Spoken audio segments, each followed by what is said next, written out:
Tonight, let us make a solemn vow. Tonight, let us make a covenant. Let us resist the temptation.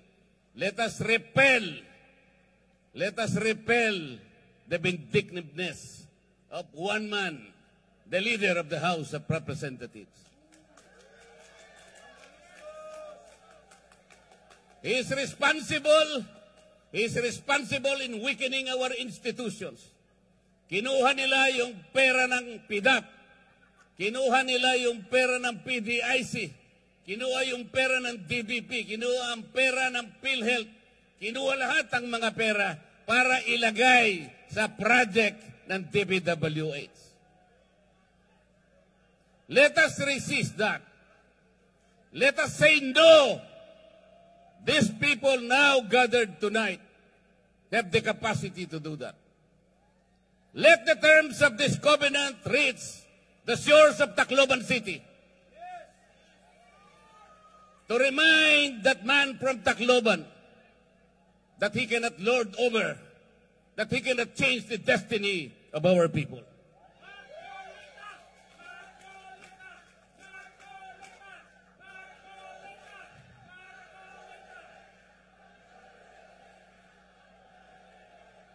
They want to impeach the Vice President because he wants to become Vice President.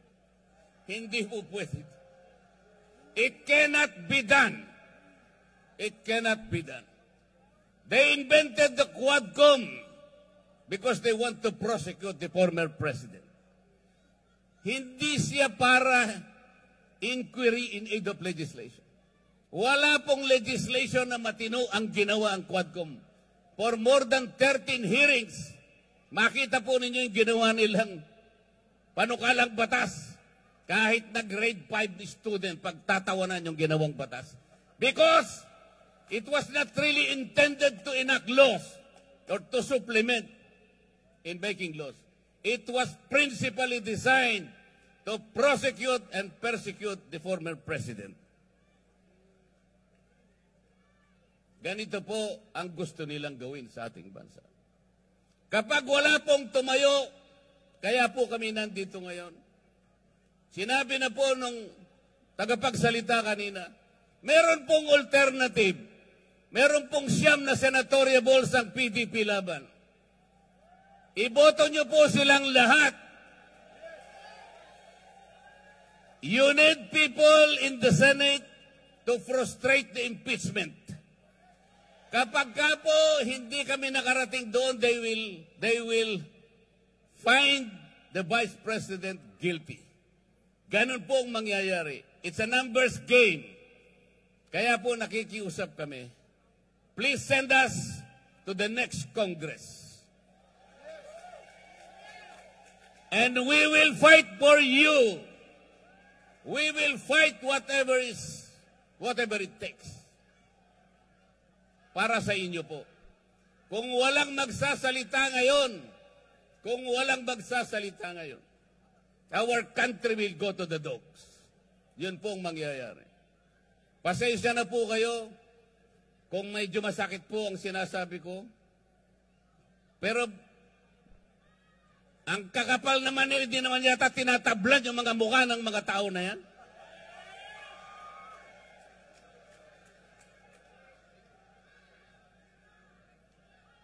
Tulungan niyo po kami. At bago ako magtapos, meron po akong ibubulong sa inyong lahat.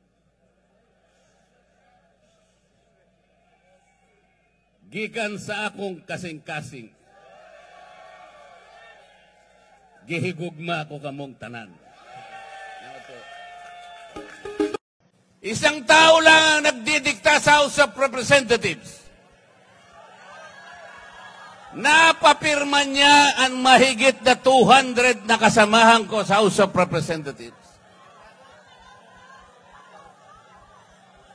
Paano nangyari yun? Did the more than 200 representatives consult their constituents kung pipirma sila o hindi?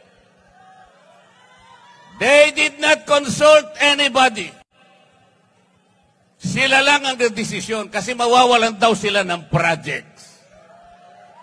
Mawawalan sila ng akap. Mawawalan sila ng ayudang ibibigay para sa ganon ipamigay sa mga botante na akala nila'y mabibili nila ang boto ninyo.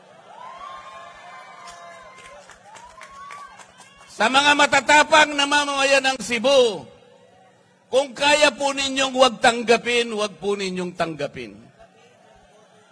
Kung kaya po na huwag tanggapin, huwag tanggapin. Dahil ito lamang ang magsisilbing sampal sa kanilang mga mukha. Gusto kong sampalin ninyo ang kanilang mga mukha. Binibili nila kayo, iniinsulto nila kayo. This is not how to serve the people. Hindi ayuda ang gusto ng tao. Ang gusto ng tao, you provide the conditions to grow the economy, magkaroon sila ng trabaho, mabuhay sila ng marangal. Yun ang gusto ng tao. Yun ang gusto ng tao. About a month ago, a group of people converged in Luneta and elsewhere in the parts of this country, generating more than 4 million people in that peace rally. That was 1 month ago. Alam po ninyo yan. Ang pakiusap ng grupo na yon, magkaisa ang Pilipino, magkaroon ng kapayapaan para harapin natin ang malalaking hamon at problema ng ating bansa. Ipinakiusap sa rally na yon, huwag tayong mag-awak, kakawatak-watak. Huwag na po nating ituloy ang impeachment sapagkat ito ang simula ng pagkakawatak-watak ng Pilipino. It was a peaceful rally. Nakiusap ang mahigit na 4 na milyong Pilipino. Ito lamang ang paraan para sumulong ang ating bansa. Hindi pinakinggan ang boses ng ganong kalaking bilang ng mga tao.